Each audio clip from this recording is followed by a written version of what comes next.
Om Swastiastu. Om Swastiastu. Assalamualaikum warahmatullahi wabarakatuh. Salam sejahtera untuk kita semua. Namo Buddhaya, salam rahayu. Mohon izin teman-teman, pagi ini kita akan desiminasi tentang program calon guru penggerak angkatan ke-10. Mohon izin, saya Putu Agus Sudiasa SPD IPD, pengiriman dari SMA Negeri 1 Sukawati, Kabupaten Gianyar, sebagai calon penggerak angkatan ke-10. Nah, pada pagi ini kita akan membahas salah satu topik yang menurut kita semua adalah topik yang sudah terbiasa kita laksanakan, bukan sesuatu hal yang baru, yakni budaya positif. Namun budaya positif ini perlu kita dorong kembali, perlu kita galakkan lagi agar mencapai tujuan daripada visi kita sebagai seorang guru, yakni pelayanan terhadap peserta didik. Jadi di dalam budaya positif ini terdiri dari beberapa poin, diantaranya adalah perubahan paradigma belajar, di mana paradigma kita yang guru adalah kita menuntut siswa, tapi di era sekarang ini adalah kita menuntun siswa. Kemudian adanya disiplin positif, kita meyakini bahwa disiplin positif itu sekali lagi kunci. Apapun yang kita lakukan, disiplin adalah kunci. Kemudian nilai-nilai kebajikan apa yang akan kita dorong kepada peserta didik agar peserta didik kita semakin hari semakin baik. Kemudian ada kebutuhan dasar manusia yang harus kita pahami betul. Kemudian motivasi perilaku manusia, apakah dari intrinsik ataupun ekstrinsik. Kemudian posisi kontrol guru. Nah, ini posisi kontrol guru ini penting bagi kita Bapak Ibu, sehingga kita bisa melayani siswa apabila siswa dalam kondisi bermasalah. Kemudian keyakinan kelas. Nah, keyakinan kelas ini berbeda dengan kesepakatan kelas. Jadi keyakinan kelas ini adalah sesuatu tindakan di mana lebih datang dari dalam diri siswa itu sendiri. Kemudian yang terakhir adalah segitiga restitusi, di mana proses kita untuk melakukan perbaikan terhadap permasalahan-permasalahan yang dihadapi oleh peserta didik kita.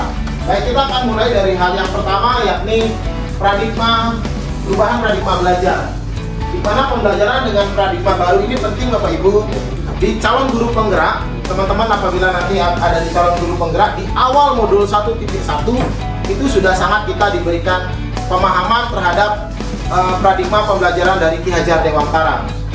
Di mana pembelajaran dengan paradigma baru merupakan pembelajaran yang dirancang berdasarkan prinsip pembelajaran berdiferensiasi.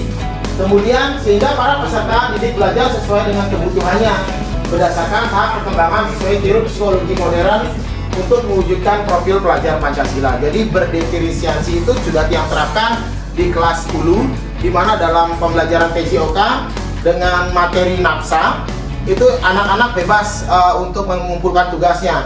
Ada yang dengan puisi, ada yang dengan lagu, ada yang komik, dan itu sudah saya unggah di media sosial saya. Dan itu juga Bapak Ibu atau teman-teman juga bisa menerapkan, karena kita sadari bahwa peserta didik kita itu sesuatu yang unik, memiliki kelebihan dan keterampilannya masing-masing, sehingga nanti ujungnya tercapai profil pelajar Pancasila. Kemudian miskonsepsi tentang teori kontrol. Nah, di sini dulu kita beranggapan bahwa ilusi guru adalah mengontrol murid, sekali lagi mengontrol murid. Kemudian ilusi bahwa kritik dan membuat rasa bersalah mampu menguatkan karakter. Nah, itu nanti ada di posisi guru, posisi kontrol guru. Kemudian ilusi bahwa semua penguatan positif, efektif dan bermanfaat. Kemudian yang terakhir adalah ilusi bahwa orang dewasa berhak memaksa. Nah, ini perlu kita seragamkan. Kemudian mengubah paradigma simulasi respon ke pendekatan teori kontrol, jadi sangat luar biasa, di mana realitas kebutuhan kita sama itu berubah menjadi realitas kebutuhan kita itu berbeda. Kemudian semua orang melihat hal yang sama. Sekarang berubah menjadi setiap orang memiliki gambaran yang berbeda. Kita mencoba mengubah orang agar berpandangan sama dengan kita, tetapi di saat ini adalah kita berusaha memahami pandangan orang lain tentang dunia. Orang lain bisa bisa mengontrol saya. Kalau sekarang hanya Anda yang bisa mengontrol diri Anda. Saya bisa mengontrol orang lain. Kalau saat ini Anda tidak bisa mengontrol orang lain dan lain sebagainya. Nah, kita lanjut kepada disiplin positif. Disiplin berasal dari kata disiplina, yang artinya belajar. Disiplin mengacu pada disiplin diri yang memiliki tanggung jawab terhadap apa yang dilakukan berdasarkan nilai-nilai yang diyakini. Jadi, sebagai pendidik, tujuan kita adalah menciptakan peserta didik yang memiliki disiplin diri sehingga mereka berperilaku mengacu kepada nilai-nilai keyakinan universal dan memiliki motivasi intrinsik dalam perubahan perilaku ke arah yang lebih baik. Jadi, saya yakin teman-teman, Bapak Ibu guru juga sudah setiap hari, setiap saat, baik memulai pelajaran inti hingga penutup, pasti teman-teman mendorong para peserta didik atau para siswa-siswi kita supaya disiplin. Penelitian yakin inilah dasarnya supaya anak-anak kita ke depannya adalah berperilaku yang baik. Nah, nilai-nilai selanjutnya adalah nilai-nilai kebajikan. Contoh dari nilai kebajikan ada institusi organisasi, yaitu profil pelajar Pancasila. Jadi ini kita harus kunci teman-teman, pelajar profil Pancasila itu beriman dan bertakwa pada Tuhan Yang Maha Esa dan berakhlak mulia, beridentidad global, gotong royong, mandiri, kreatif dan bernalar kritis. Kemudian Ibo Primary Years atau program PYP, toleransi, rasa hormat, integritas, mandiri, menghargai, antusias, empati, pengetahuan, kreativitas dan seterusnya. Dan yang terakhir adalah keterampilan hidup atau life skill, di mana dapat dipercaya, lurus hati, mendengar yang aktif, tidak merendahkan orang lain. Nah, ini cacat teman-teman, tidak merendahkan orang lain dan memberikan yang terbaik dari diri kita. Nah, ini yang penting juga Bapak Ibu, terkadang kita di dalam kelas selalu justifikasi bahwasanya siswa ini begini, siswa itu begitu, tanpa kita mendasari diri kita bahwa manusia itu memiliki kebutuhan dasar. Kebutuhan dasar, yaitu kebutuhan dasar manusia adalah segala sesuatu yang kita lakukan untuk mendapatkan apa yang kita inginkan. Seluruh tindakan yang kita lakukan memiliki tujuan tertentu dan semua usaha terbaik kita dilakukan adalah dalam rangka agar kebutuhan dasar terpenuhi dengan baik. Apabila kebutuhan dasar para peserta didik kita, termasuk kita Bapak Ibu guru terpenuhi, saya meyakini bahwa peserta didik kita akan melakukan hal yang luar biasa juga di dalam proses pembelajaran. Jadi 5 kebutuhan dasar manusia itu yang perlu kita pahami dan kita kuatkan adalah, yang pertama adalah bertahan hidup, makanan, pakaian, tempat tinggal, keamanan dan kesehatan. Bagaimana peserta didik kita bisa berprestasi? Bagaimana peserta didik kita bisa menunjukkan potensi dirinya jika bertahan hidupnya tidak maksimal? Kemudian kasih sayang dan rasa diterima. Rasa diterima, dipedulikan, berbagi, kerjasama, menjadi bagian dalam kelompok. Terkadang anak-anak kita di kelas yang dalam kondisi tanda kutip nakal, itu pada prinsipnya mereka memiliki kebutuhan dasar, yakni pengen diterima, pengen dipedulikan. Maka dari itu kita harus tahu dulu tentang kebutuhan dasar siswa tersebut. Kemudian penguasaan, terdiri dari harga diri, keinginan untuk dianggap, memimpin, berprestasi, diakui dan didengar. Kadang juga peserta didik pengen merasa didengar, maka dia kadang-kadang show off di kelas. Ya kalau show off itu ke arah yang positif, tapi ke arah yang negatif, nah ini yang perlu kita pressure. Kemudian yang berikutnya adalah kebebasan, mandiri, memiliki pilihan, mencoba hal yang baru, mampu mengendalikan arah dirinya. Berarti anak tersebut perlu sebuah kebebasan. Dan yang terakhir adalah kesenangan, bermain, humor, antusiasme, dan tertawa. Jadi kita juga harus membangun kebutuhan dasar manusia melalui sebuah kesenangan.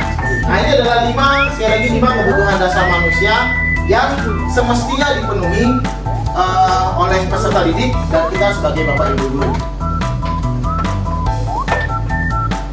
Lanjut, 5 kebutuhan dasar itu akan lebih maksimal lagi apabila ada yang mendorong, yang disebut dengan motivasi.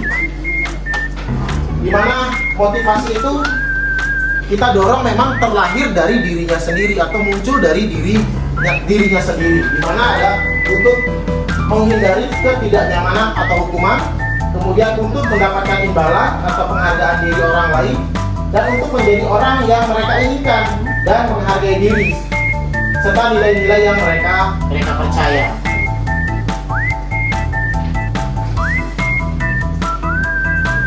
Di sini ada beberapa hal yang sering sekali kita lakukan ketika tanda kutip anak-anak kita melakukan sebuah kesalahan. Yang pertama adalah hukuman.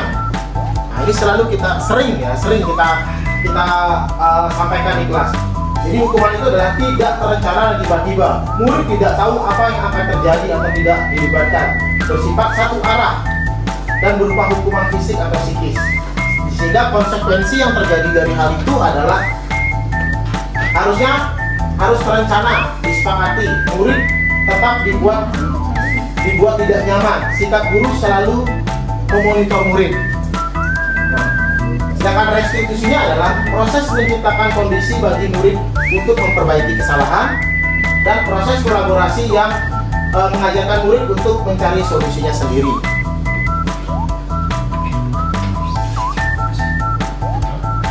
Nah, Bapak Ibu, di dalam proses penanganan peserta didik, karena kebetulan di sini juga ada beberapa teman-teman dari guru BK, guru TIK, guru P3K, guru-guru baru, guru-guru yang sangat fresh ya. Ini penting ya. Bahwasanya kontrol kita sebagai seorang guru ada 5. Yang pertama adalah sebagai penghukum. Seperti apa itu penghukum nanti kita bahas. Kemudian membuat rasa bersalah. Jadi apa yang dilakukan gurunya itu kita nggak tahu bahwa apa yang kita lakukan itu sebenarnya adalah membuat perasaan bersalah pada peserta didik. Kemudian teman. Nah, ini kadang juga menjadi teman ini juga ada efek yang ditimbulkan, nanti kita akan bahas. Kemudian sebagai pemantau ini berbasis data. Kemudian sebagai manajer, harapannya nanti akan sebagai manajer. Nah, di sini ada beberapa contoh ya, contoh penerapan 5 posisi kontrol guru. Kasusnya adalah siswa tidak memakai atribut lengkap saat upacara bendera.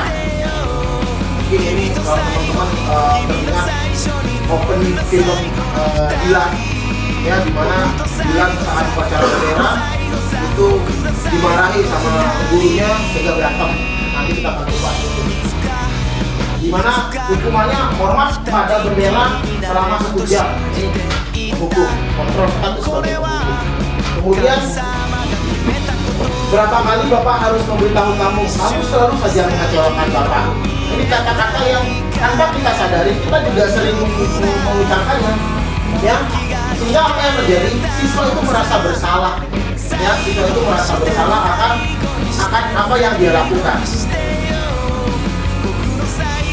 Kemudian sering juga kita mengucapkan adalah, apakah kamu tahu kesalahanmu nak? Kira-kira bagaimana kamu memperbaiki kesalahanmu?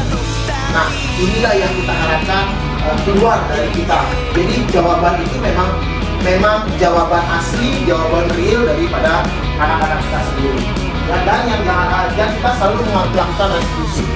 Ya, bagaimana kamu memperbaikinya? Nah, itu selalu kita dorong supaya teman-teman ketika menemukan siswa yang bermasalah selalu tidak judge mereka. Kita tanya dulu apakah dia tahu atau tidak bahwa apa yang dilakukan itu salah. Saya pernah menemukan 2 kasus teman-teman di Tison kelas E5, dimana Tison itu rambutnya agak panjang. Itu ternyata setelah saya tanya apakah Tison tahu, jawabannya tidak tahu. Ya, begitu saya melakukan restitusi, saya suruh baca peraturan yang ada di kelas, baru dia menyadarinya. Termasuk E7, nah ini juga ada wali kelasnya. E7 itu adalah kelas yang spesial, ya. Itu banyak juga siswa yang tidak, tanda kutip, tidak mengetahui. Maka dari itu kita wajib untuk mendorong mereka agar mereka tahu, dan pertanyaan kuncinya adalah bagaimana cara mereka memperbaikinya. Nah, di sini ada beberapa pertanyaan-pertanyaan atau kasus, nanti kita akan bahas kita posisi kontrolnya ada di mana. Saya kecewa sekali dengan kamu. Kemudian kamu tidak pernah benar melakukannya. Ini pelajaran matematiknya, gimana kok sulit ya kan? ini kan sih bisa gitu kan. Ini kan soalnya mudah, nah seperti itu. Tapi tetap juga tidak bisa. Apa rencana kamu untuk menyelesaikan masalah ini? Nah ini udah mulai ke arah yang lebih baik ya. Nah ini juga, ayolah lakukan demi Bapak ya. Ini kayak friendly banget gitu kan. Tapi dorongannya nanti negatifnya ketika kita tidak ada, mereka tidak memiliki keyakinan. Kemudian kamu tidak pernah mendapatkan nilai jika tidak mengerjakan tugas. Juga sering misalkan ancaman. Nah ini kan, ini model kayak ancaman. Kemudian keyakinan kelas. Mengapa keyakinan kelas? Mengapa bukan peraturan kelas? Ini pertanyaan tadi di awal Pak Wahyu ya. Jadi Pak Wahyu menanyakan sejak kapan ada keyakinan di dalam kelas? Nah, jadi keyakinan itu lebih kepada intrinsik. Jadi faktor pendorongnya, faktor motivasinya adalah motivasi dari dalam, motivasi intrinsik. Kalau peraturan, apakah kita semua mengikuti sebuah peraturan? Saya rasa tidak. Tadi case di jalan raya kita menemukan ada rahasia. Apakah kita setuju ada rahasia? Sedangkan waktu kerja kita sudah mepet. Itu hal-hal yang perlu kita cerna dengan baik. Jadi pembentukan keyakinan kelas. Nanti teman-teman di tahun ajaran baru, Bapak Ibu guru P3K dan Bapak Ibu guru semuanya, buatlah keyakinan kelas dulu, ya, sehingga mereka memiliki kelas impian mereka. Setelah mereka memiliki kelas impian, baru kita akan menekankan kepada keyakinan-keyakinannya, di mana itu bersifat abstrak, berupa pernyataan universal, dibuat dalam pernyataan positif, sedikit saja agar memudahkan dirinya sesuai dengan kondisi kelas dan sekolah, sehingga mudah diterapkan. Semua warga sekolah atau warga kelas dilibatkan saat membuat keyakinan kelas. Ya, jadi teman-teman bisa menyiapkan kertas post-it, nanti ini dibagikan. Ini terdiri dari 5 warna, ya. Jadi berbeda warna untuk genre dan berbeda warna untuk keyakinan dan kelas impian, ya. Jadi teman-teman bisa memaksimalkan kertas ini untuk membuat sebuah keyakinan kelas. Nah, setelah kita mengamati kejadian-kejadian yang di kelas, kita sering sekali menjudge anak kita itu, kamu salah, kamu begini, kamu begitu, tanpa kita melakukan sebuah proses yang disebut dengan segitiga restitusi.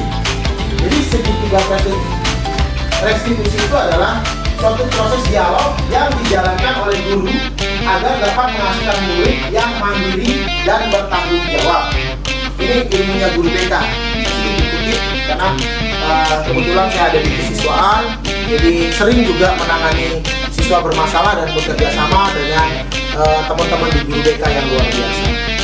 Dimana di dalam melakukan sebuah studi kasus, hal yang harus kita lakukan adalah menstabilkan identitas, kemudian menanyakan keyakinan, dan validasi tindakan yang salah. Jadi ada 3 langkah atau 3 tahap kita menghadapi permasalahan siswa. Menstabilkan identitas berdasarkan prinsip membuat kesalahan adalah bagian dari proses pembelajaran. Sekali lagi, membuat kesalahan itu adalah proses pembelajaran. Setiap manusia semua pasti pernah melakukan kesalahan dan kita akan jadikan sebuah pembelajaran. Berbuat salah itu wajar. Tidak ada manusia yang sempurna. Bapak juga pernah melakukan itu. Bapak tidak mau mencari siapa yang salah, tapi Bapak ingin mencari solusi dari permasalahan ini. Kamu berhak merasa begitu. Jadi ini pertanyaan-pertanyaan awal yang bisa kita lakukan untuk menstabilkan identitas. Jadi si anak itu merasa, oh, masalah ini harus kita diskusikan, seperti itu. Kemudian selanjutnya adalah validasi tindakan yang salah. Berdasarkan prinsip setiap perilaku berupaya memenuhi suatu kebutuhan tertentu. Kamu pasti punya alasan mengapa melakukan hal tersebut. Padahal kamu bisa melakukan yang lebih buruk dari ini. Kamu patut bangga karena telah melindungi sesuatu yang penting buat diri kamu. Kamu melakukan karena mempertahankan sesuatu yang penting bagi kamu. Nah, ini pertanyaan-pertanyaan yang bisa kita lontarkan kepada peserta didik ketika menghadapi sebuah kasus dalam segitiga restitusi pada bagian validasi tindakan yang salah. Dan yang terakhir dari segitiga restitusi adalah menanyakan sebuah keyakinan. Berdasarkan prinsip dari teori kontrol bahwa pada dasarnya kita termotivasi secara intrinsik atau secara dari dalam. Apa keyakinan kelas kita? Jadi menanyakan keyakinan yang sudah kita bentuk, yang sudah kita bangun. Jadi keyakinan itu dibentuk oleh seluruh masyarakat sekolah. Kemudian nilai-nilai apa yang telah disepakati bersama? Seperti apa gambaran sebuah kelas yang ideal menurut kamu? Kamu ingin menjadi orang yang seperti apa? Nah, ini adalah bagian pertanyaan-pertanyaan yang bisa kita lontarkan ke peserta didik sehingga peserta didik mampu menjawab pertanyaan-pertanyaan kita itu memang dari dirinya berdasarkan keyakinan yang telah dibangun dan telah dibentuk. Nah, di sini adalah saya sudah membuat contoh video dari penerapan segitiga restitusi. Jadi bisa teman-teman jadikan panduan, atau mungkin teman-teman ketika menemukan kasus mungkin bisa menjadi contoh.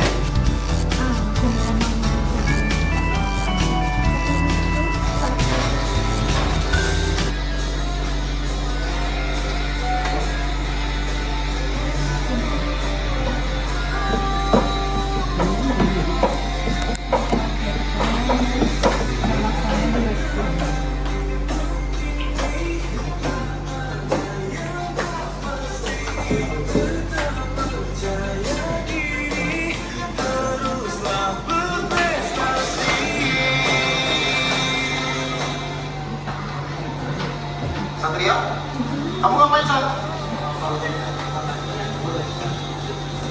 Oke, selesai pembelajaran, nanti kita ngobrol ya. Kita akan cari waktu untuk mendiskusikan. Oke? Raih semua mimpimu, jadikan yang kau mau.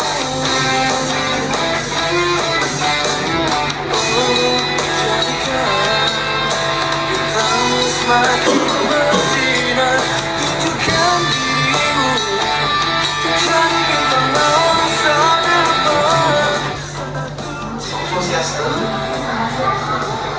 selamat pagi, Nanda, Chandra, dan Sinan. Gimana hari ini? Kita kayak gini, takutnya apa yang Bapak sampaikan kalau tidak dengar kalian dengan jelas, ya? Nah, ini bisa supaya lebih jelas apa yang Bapak sampaikan.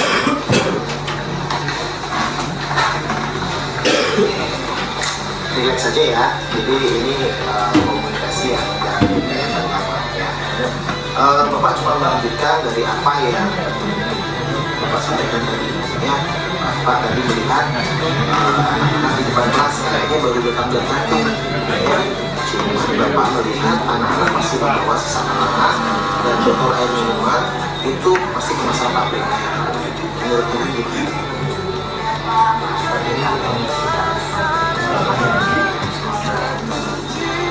Itu kalian tahu bahwa ada sebuah kesepakatan di sekolah. Tapi kalian tahu kesepakatan itu seperti apa?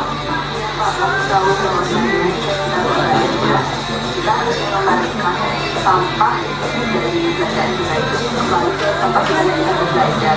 Lalu kita membawa makanan di dalam tempat makanan gula dengan air dan memasukkan channel tumbler kita bawa dari Itu bagus ya. Mengetahui teknis ya, teknis bagaimana pengelolaan sampah di sekolah kita. Terus menurut anak-anak apa kesepakatan atau regulasi ini?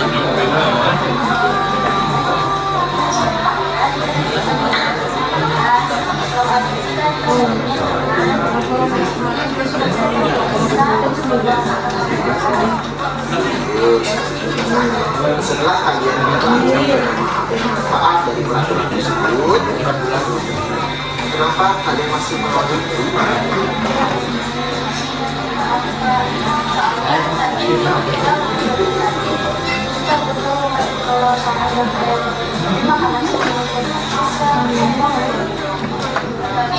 Selanjutnya ini kalau masih ada makanan tapi di bisa jadi kalau ambil sama makan di rumah dari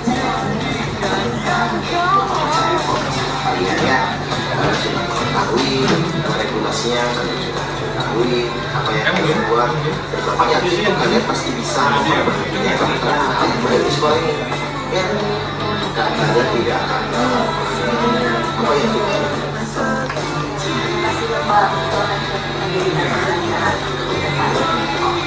baik, sudah jelas. Kalau aku rangkum dulu ya. Yang pertama, kalian mengetahui kesalahan yang dilakukan. Kesalahannya adalah melanggar kesepakatan sekolah yang sudah kita yakini bersama. Kemudian kalian siap untuk memperbaiki. Ya, dan Bapak harap juga kalian bisa menjadi kesalahan yang baik di sekolah. Oke, baik. Kalau sudah jelas, silakan anak-anak untuk kembali ke kelas atau kembali ke aktivitas ya. Terima kasih. Oke, demikian salah satu contoh segitiga restitusi yang saya terapkan di SMA Negeri 1 Sukawati tentang satu kasus.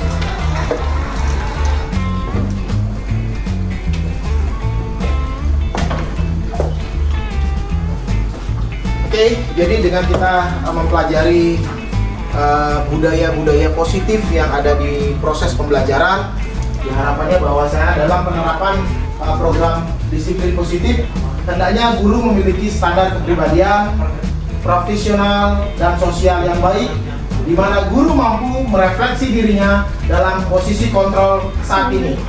Bagaimana perjalanan dirinya sebagai amau atau manajer yang menuntun murid-muridnya menjadi insan yang mandiri, merdeka, dan bertanggung jawab. Jadi merupakan standar nasional pendidikan.